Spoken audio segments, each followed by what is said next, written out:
Engineering का एक बहुत ही इंपॉर्टेंट कंसेप्ट है कपलिंग एंड कोहेजन। देखिए, जब हम कोई सॉफ्टवेयर बनाते हैं, बहुत ध्यान से देखिएगा। अभी इन सब चीजों को आप अभी इग्नोर कर दीजिए, डेटा स्टैम्प ये सब। पहले आप समझ जाएंगे कपलिंग क्या होता है और कोहेजन क्या होता है, तो आपको क्लियर कट आइडिया लग जाएगा कि ये सब चीजें कैसे काम करती हैं। तो देखो, कोई भी सॉफ्टवेयर को अच्छा तब माना जाएगा, क्या अच्छा तब माना जाएगा जब जिसकी कपलिंग क्या होगी, लो होगी, कम होगी। जितना कम से कम होगा अभी हम समझेंगे। और कोहेजन जितना हाई होगा, कोहेजन जितना हाई होगा उतना अच्छा माना जाएगा, और कपलिंग जितना लो होगा उतना अच्छा माना जाएगा। अब ये होगा कैसे, ठीक है। देखो, इसको हम एक बहुत अच्छे एग्जांपल समझते हैं। मान लीजिए आपका सॉफ्टवेयर है, तो इसमें सॉफ्टवेयर है तो भाई जाहिर सी बात है कि इसमें बहुत सारे मॉड्यूल इसमें यूज होंगे। तो मॉड्यूल क्या होता है, मॉड्यूल छोटा सा एक सब सिस्टम होता है, ठीक है। तो जैसे मान लो कि ये एक मॉड्यूल है M1, ठीक है, और ये एक मॉड्यूल है M2, ठीक है। तो कपलिंग में हम देखते हैं, क्या देखते हैं कपलिंग में? कपलिंग में हम ये देखते हैं कि ये जो M1 मॉड्यूल है और ये जो M2 मॉड्यूल है, एक दूसरे से कितना इंटरडिपेंडेंट है, कितना इंटरडिपेंडेंट है, ठीक है। ये कपलिंग की अभी बात चल रही है।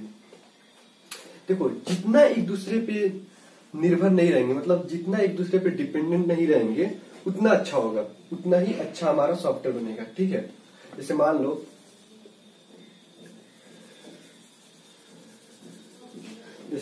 कि हमारे एक मॉड्यूल में एक लेट से कि एक फंक्शन है, fun1 फंक्शन है, और मतलब कई सारे फंक्शन है, फंक्शन 2, फंक्शन 3, फंक्शन 4 फंक्शन है।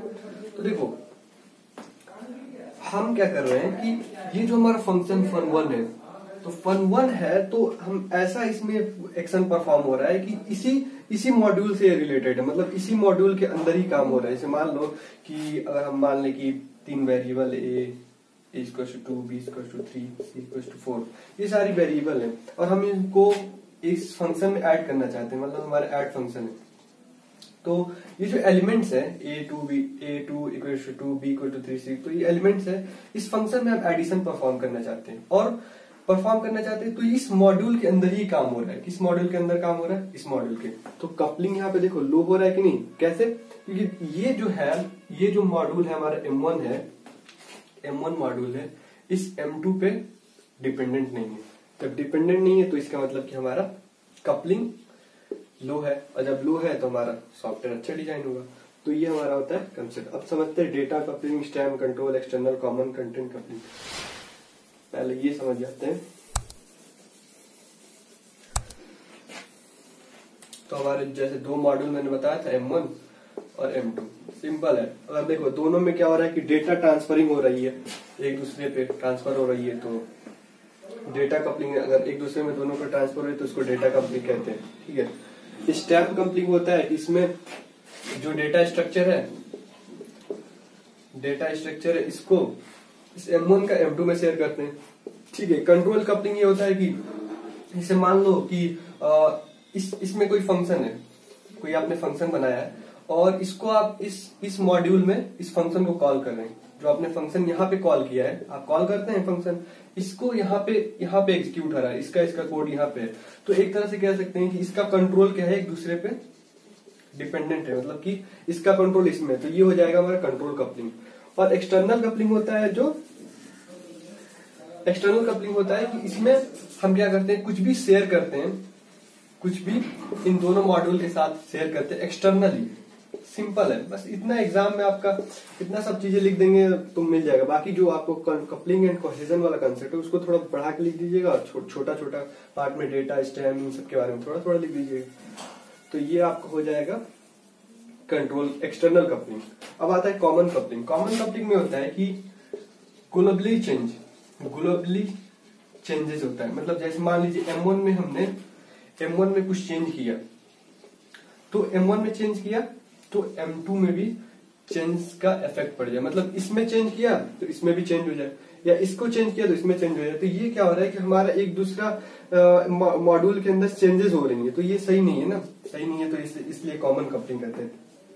ठीक है, एक में चेंज किया दूसरे में चेंज हो गया। ठीक है, और कंटेंट कपलिंग क्या होता है कि इसमें क्या होता है कि कंटेंट चेंज कर सकते हैं। जैसे मान लीजिए M1 को ये कंट्रोल है, M1 को क्या है, कंट्रोल है कि M2 में कुछ भी चेंजेस कर दे, तो ये गलत बात है। मतलब एक तरह से कहते हैं कि मतलब वर्स्ट केस है कि M1 में कुछ भी हम मॉड्यूल में चेंज करना चाह रहे हैं, इस मॉड्यूल में उसमें भी चेंजेस हो जा रहे हैं, तो ये सही नहीं है। तो यहाँ पे क्या हो रहा है कि हमारा एक दूसरे पे यहाँ पे चेंजेस हो रही है। M1 में हम चेंज कर रहे हैं तो M2 में भी हो जा रही है, M2 को पास कंट्रोल है कि M1 में चेंज हो जा रही है। तो ये क्या है, इसको बोलते हैं कंटेंट कपलिंग, मतलब कि कंटेंट में मॉड्यूल में चेंजेस हो जा रही है, एक में कर रहे हैं तो दूसरे में, तो ये होगी कंटेंट कपलिंग। तो जितना ज्यादा लो कपलिंग होगा उतना ही हमारा सॉफ्टवेयर अच्छा होगा। जितना इंटरडिपेंडेंट ना हो, एक दूसरे पर डिपेंडेंट ना, उतना ही हमारा सॉफ्टवेयर हर चीज के लिए मॉड्यूल अलग से तैयार करे, हर मॉड्यूल अपना अलग काम करे, किसी पे डिपेंडेंट ना हो, ये डिपेंडेंट नहीं होना चाहिए। तो हमारा लो कपलिंग जितना अच्छा होगा हमारा सॉफ्टवेयर उतना ही अच्छा काम करेगा। ठीक है, अब कोहेजन की बात करते हैं। कोहेजन में ये होता है, जैसे मान लीजिए हमारे M1 है मॉड्यूल, M2 मॉड्यूल है, ठीक है, तो M1 मॉड्यूल है और हमारा M2 मॉड्यूल है, तो इन लोग का देखो, ये जो इसके अंदर मान लो कि फंक्शंस है,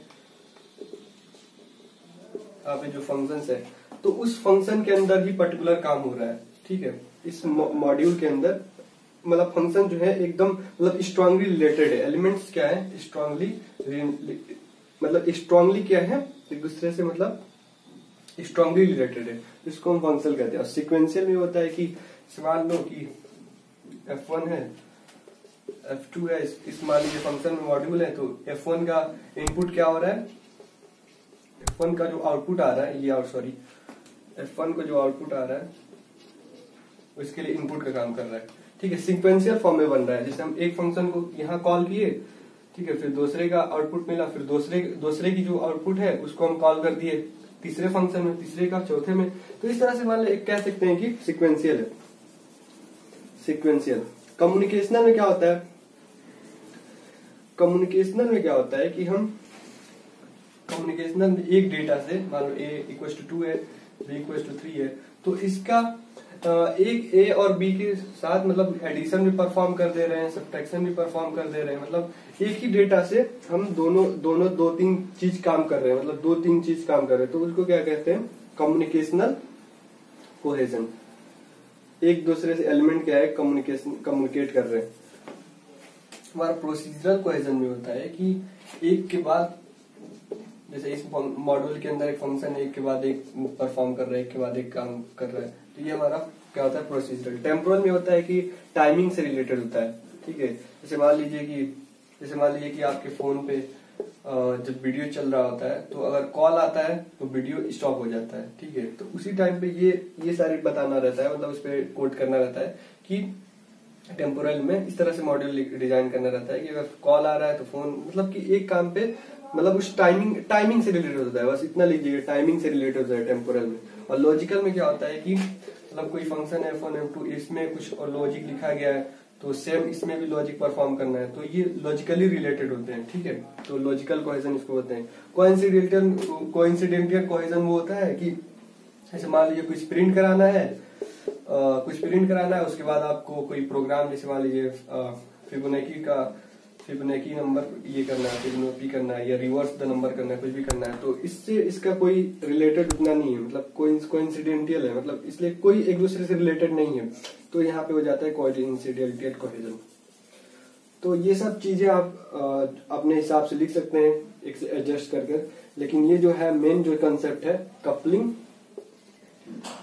और कोहेजन, इसको आप अच्छे से ये कर लीजिए। कपलिंग जितना लो रहेगा उतना हमारा अच्छा सॉफ्टवेयर बनेगा, और हाई कोहेजन जितना रहेगा उतना हमारा अच्छा सॉफ्टवेयर रहेगा। तो इसमें अपने से भी कुछ भी एग्जाम में आए तो लिख सकते हैं बाकी, और कपलिंग और कोहेजन को थोड़ा ब्रॉड में करके लीजिए। Thanks for watching this video.